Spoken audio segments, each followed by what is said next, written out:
இன்னைக்கு மீன் குழம்பு செய்யறதுக்கு இதான் தேவை गाइस. தக்காளி, வெங்காயம், பச்சை மிளகாய் எடுத்துக்கோங்க. சொல்லு. எண்ணெய் சட்டி எடுத்துக்கோங்க. அடுப்பு பற்ற வச்சுக்கோங்க முக்கியமா. ஓகே. எண்ணெய் எடுத்துக்கோங்க. எண்ணெய் ஊற்றிடுங்க. கொஞ்சம் எண்ணெய் ஊற்றிக்கோங்க. நிறைய எண்ணெய் ஊற்ற நல்லா இருக்காது. ஊற்றிட்டீங்களா गाइस? கடுகு போட்டுக்கலாம் गाइस. கருவேப்பிலை போட்டுக்கோங்க गाइस. கடுகு நல்லா பொரிஞ்சோடனே கருவேப்பிலை போட்டுக்கணும். அடுத்தது வெந்தயம் போட்டுக்கணும் गाइस. அடுத்தது வெங்காயம் போட்டுக்கலாம்.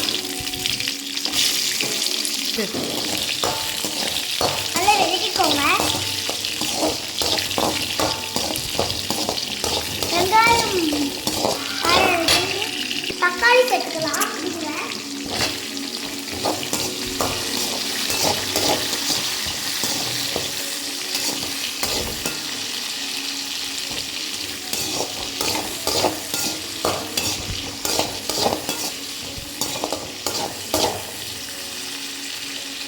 அடுத்தது பச்சை மிளகாய் சேர்த்துக்கலாம்.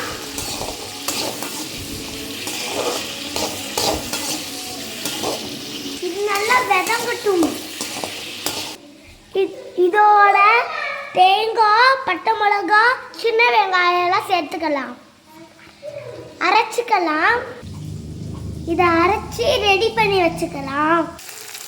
புளியை கரைச்சி ஊற்றிக்கலாமா?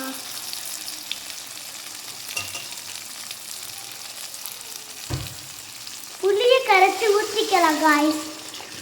அதென்ன गाइस? गाइस தான் சொல்றேன். சரி.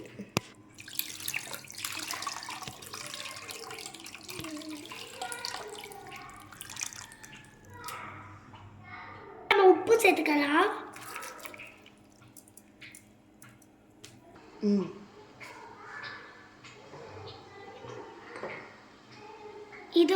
இதோட நம்ம கொஞ்சம் மஞ்சத்தூள் தேவையானக்கு எடுத்துக்கலாம்.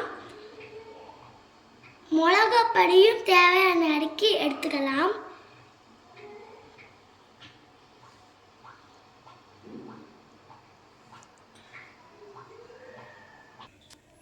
இப்போ இது நல்லா கொதிச்சிருச்சு.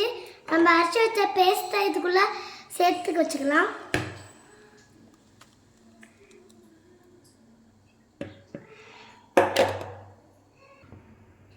குழம்பு கொதிச்சோடனே மீனை நம்ம சேர்த்துக்கலாம். குழம்பு கொதிச்சோடனே மீனை நம்ம சேர்த்துக்கலாம்.